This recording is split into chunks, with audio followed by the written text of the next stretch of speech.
Well, Diana, we now know that Jane Becerra was strangled, and police questioning of a spouse is nothing unusual in a murder investigation. And Bob Becerra says so many people have been an incredible support to him and his two children.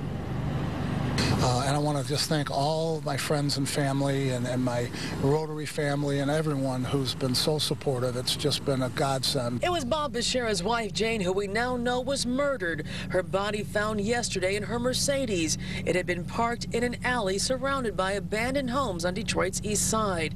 56-year-old Jane Becerra was found in the back seat, and investigators say she had been strangled. Her husband is now asking for the public's help. Please come forward. The police need your help. In addition to those 4 women that have been put in the trunks, terrible things.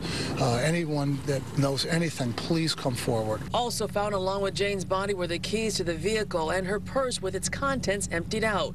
We're told she was wearing casual clothes, and her house shoes were also found in her SUV. Any reason that she would be over in that part of town in Detroit? No, none whatsoever. I don't believe she went there.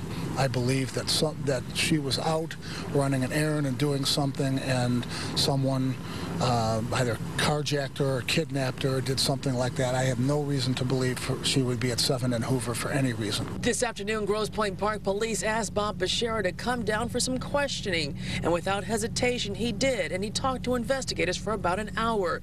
And it was Bob who reported his wife missing late Tuesday night. Investigators believe Jane made it home after work that day, but no one knows why she may have left after that. And I got home at about 5 after 8, and she wasn't around. And I, relaxed and figured she was out running an errand. And as 9 and 9:30 approached, I became much more concerned, and I started to get more people involved. I called my kids to see if they had heard from her, and they hadn't.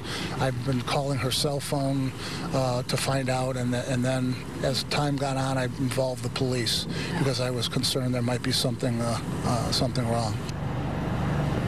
Now, coming up at 6 o'clock here on 7 Action News, you'll hear what Bob Becerra had to say after talking to police investigators here at Grosse Pointe Park.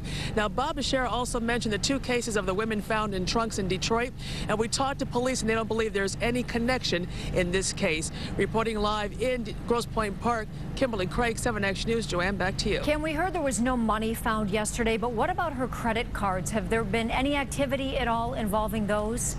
That's a good question. I've been asking police that all day today. They haven't been able to give us an answer. If it is something that they do know already, they have not released that information. They're not saying at this point. But as you know, Joanne, in many cases of people being robbed, whether it involves a murder or not, somebody will be using those credit cards almost immediately, if nothing else, just to get gasoline or something like that. So that is something that police are definitely looking into. And again, if they do have that answer right now, they're certainly not releasing it. But of course, if anybody has any information in this case, please call Detroit Police Homicide Investigators or Grosse Pointe Park Police. Back to you. All right, Kim, thank you very much.